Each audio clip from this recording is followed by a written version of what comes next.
It's probably A minor. Yo, Drake, my brother, I think you're not reading the room here.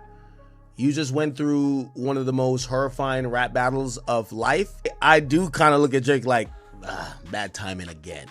Yo, I can't fake it. I can't fake it. That was ass. I can't fake it. I can't fake it. I actually can't fake it. That was so ass. The biggest waste of my god. We finally got the so-called big red button from the BBL buffoon himself, and honestly, if you can't stand Drake, this moment probably felt like a gift from the rap gods.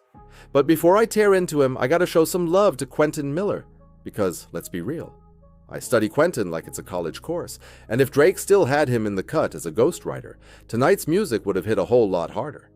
Instead, in 2025, on the exact same night Drake dropped Red Button as part of Iceman Episode 3, Quentin casually released his own track. And that one single Quentin Miller song outshined all three of Drake's drops combined. That's not hate, that's facts. Let me know you need me, you my ride or die. I've been on a run for a very long time. Now Nell Aubrey and Gentle Gyars, here is the crazy part. It feels like Drake has been stuck in this Iceman rollout bag for a year and a half straight. I'll give him this. He's been more active than ever since the Kendrick Lamar beef started. Honestly, we've gotten more content from Drake in these last 18 months than we have probably seen in his whole career over a similar stretch. Freestyles, leaks, Lucy's. He's been flooding the game. I do kind of look at Drake like, bad timing again. Remember right at the start of the battle. He launched that bizarre 100 Gex-inspired website and dropped like 10 random tracks out of nowhere. Most of them ended up trickling onto streaming platforms, but let's keep it real, none of them moved the needle. No chart impact, no cultural buzz, no takeover moment. Just more noise in a sea of mid. So the OVO diehards are blaming everything on UMG, saying Drake isn't getting the massive industry push anymore. But if you've been paying attention, there's way more going on here. On the same Instagram page where he was premiering those random loose tracks, he also dropped a cryptic post that read, "We will win Game 2. Now what exactly is Game 2 supposed to mean? Is it the long-promised big red button he teased back in 2023 when he boldly said, "When I push this red button, everybody's heaven-gated"? Or is Game 2 meant to signal the next round in his war against Kendrick Lamar? Some even think it's bigger than that, Drake taking on the whole industry. And honestly, the timing makes it spicy. Because don't get it twisted, that lawsuit against UMG isn't just business. It's part of this Iceman rollout, just like the visuals and the episodes. Drake literally dropped that lawsuit like it was a mixtape. The same week Kendrick Lamar released GNX, he shifted the conversation from, "Wow, Kendrick just gave us a masterpiece," to, "Wait, Drake just filed a career-defining court case that could change the rules of rap beef and free speech in music." That wasn't an accident, it was a calculated rollout move. And to pile onto the chaos, that exact same week Kendrick dropped GNX, Drake made his big livestream debut. And yes, I know y'all hate the way I say debut, but blame it on the French-Canadian accent. Still, it was surreal watching Drake on stream chopping it up with XQC, who didn't even know his music like that. And it's on Scorpions. What's that? Wait, is that an album name? Yeah, yes. It's my name. It's my album. Because album names, I'm not a name guy. Okay, whatever, it's a song. So it's an older, right? Because it's an older album. Yeah. What color is the album Scorpion? What color is it? Black and gray. Man, I'm gonna make a fool of myself. Black and gray. It's headlines. Jade is Close. Then we saw him gambling live with Aiden Ross, then sliding onto Bobby Altoff's podcast. Drake has been leaning into this whole slumber party, white girl bag, branching into live streams, gambling streams, and quirky interviews, like he is prepping a safety net just in case this rap thing doesn't carry him the way it used to. 5 days after the Super Bowl, Drake finally did what he's been chasing since the Kendrick beef cooled down. He scored a hit. He dropped the Sexy Sleepy Song album with Party Next Door, and out of nowhere, Nokia became the standout track. And before anyone tries to call me a Drake hater, let's keep it straight. I've been dragging him lately because the music has been weak and the lawsuits have been embarrassing. But when he actually delivers, I'll give him his flowers. From the jump, I said Nokia was different. Easily my favorite joint off the project.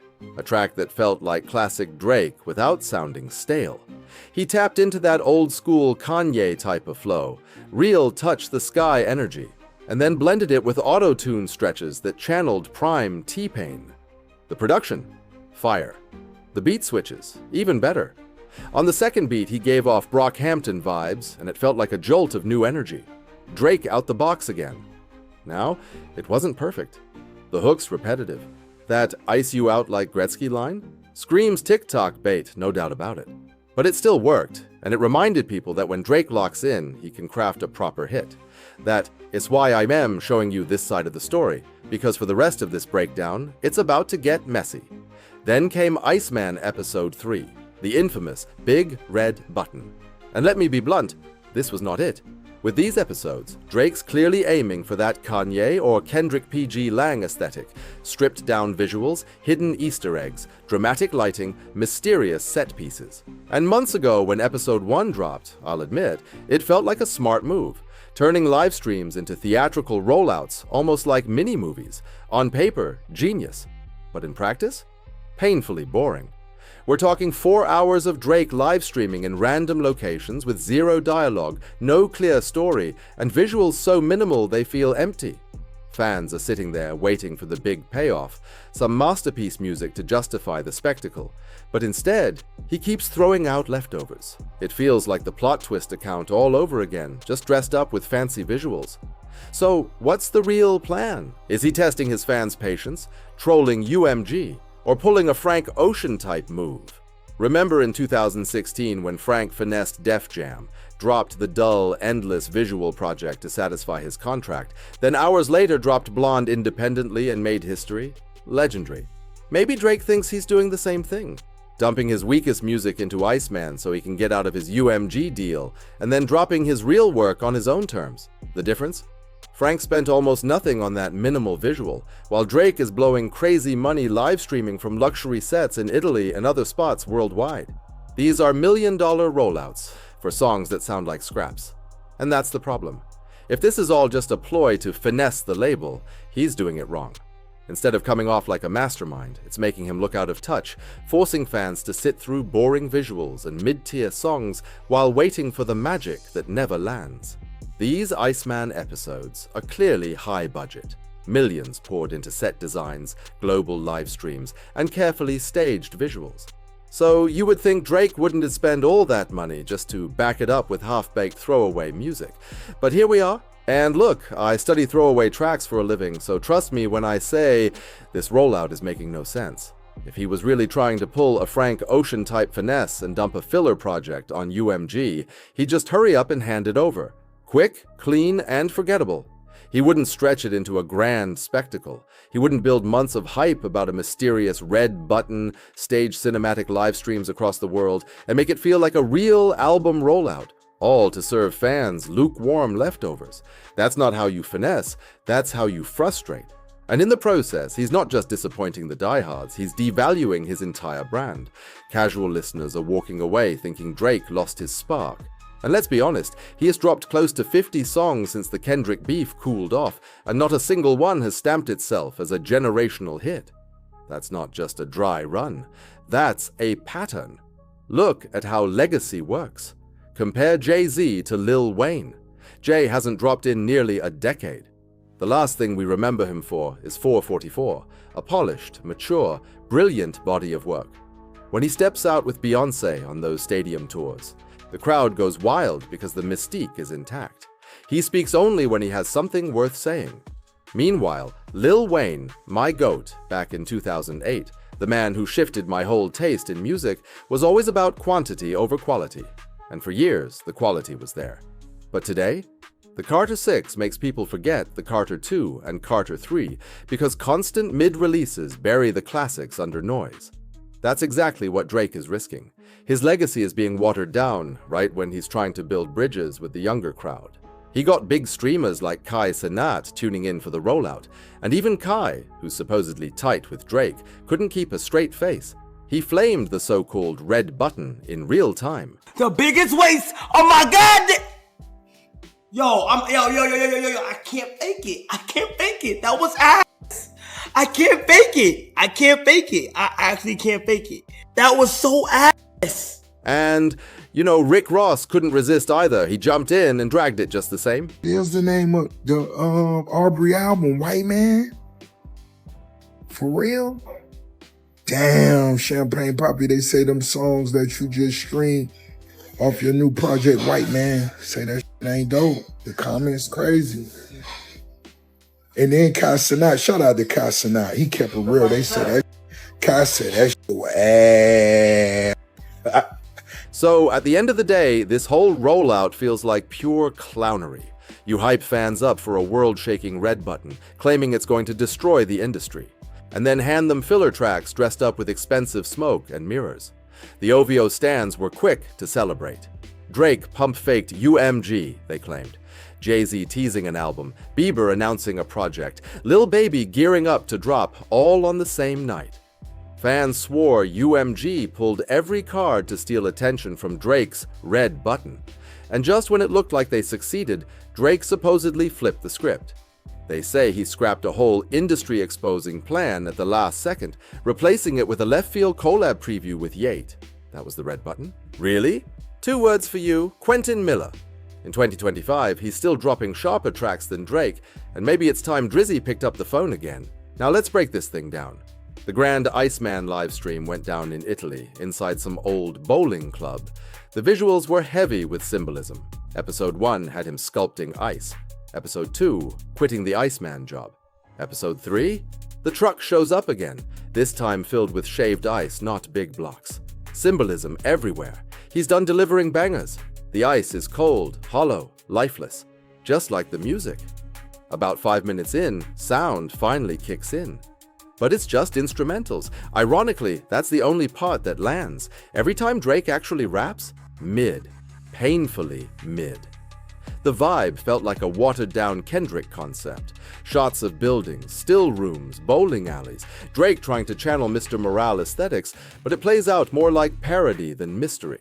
You've got Italian vocals floating like background music from a 5-star restaurant, and long pauses where nothing happens. Hollow symbolism with no payoff. Finally, he steps out the Iceman truck, bag in hand, the same one Central C gave him in episode 2. Is this where the red button evidence is hidden? He walks through the empty restaurant into the bowling lanes, suspense building, nothing delivered. Then he hops on a phone call with Yate, who mutters, "I got that other thing set up just in case things go left." Look, I got that other thing set up just in case anything go left. I bet. I'll see if I see you. From there, an Italian guy slides something to him at a table. Drake pockets it, acting all cautious, and heads outside. Instead of climbing back in the Iceman truck, he walks past it and slides into an old car. A subtle nod that he's left the Iceman job behind. The mystery builds, tension grows, and then finally, he previews new music. And here's the twist. The instrumentals still outshine the actual tracks. Drake previews a track, and the first half actually sounds decent. He slips into those old Tuscan leather pockets and even says, "Maybe if no one's around, I'll rap like the old me." Why only when no one's around, though? Fans been begging for that energy for years. He cranks the suspense with lines about staying on top. If they done a T, take him out. And counting 2,000 million died like he is hinting at a 2B twist tied to the UMG battle. So you expect a big reveal next. But here's the legal wall. If he truly had a red button, it would show up in court filings, not a moody livestream, because the judge already said this sits in a rap battle context and needs real proof to move forward. If Drake had explosive evidence about bots or coordinated defamation, he'd file it to advance the case, not tease it in a music video vibe. The wild fan predictions about news networks airing secret tapes in sync with episode 3 were pure fantasy, and none of it materialized. Then the song shifts into a totally different beat and vibe, calm rage, slurred auto-tune cadence, and it falls off hard. He admits, "I really did mess up this summer, not the same way as last summer," which is honest, but the track loses steam fast. The switch feels stitched on, the phrasing gets repetitive, and the momentum he built just evaporates. Next, a second preview lands. Again, not terrible sonically, but the flow is flat and the bars are light. It's that same victim tone. Last year was funny. Now they choke, and they want to see me go, see me broke. Still brooding, still guarded, no real perspective on the past year's chaos. The visuals keep dragging. Static hallways, empty clubs, long building shots, lots of mood, not much meaning. He does play some smooth instrumentals that actually slap, luxury textures perfect for someone like Ross, so there's a glimmer of hope in the production lane. But instead of letting anyone really rap on them, we cut to a table of people in Pinocchio costumes being served ice cubes, spelling legacy in red. Industry puppet symbolism, sure, but the sequence drifts on way too long. The metaphor is clear. He used to deliver big bricks, hits. Now he's shaving the ice and giving crumbs, pulling away from feeding the puppets. Strong idea, weak payoff. If the music matched the symbolism, this would land. But most of the previews don't carry the weight he's aiming for. The episode swerves again into an awkward dance bit over an upbeat cut that clashes with all the noir aesthetics. Total, tonal whiplash.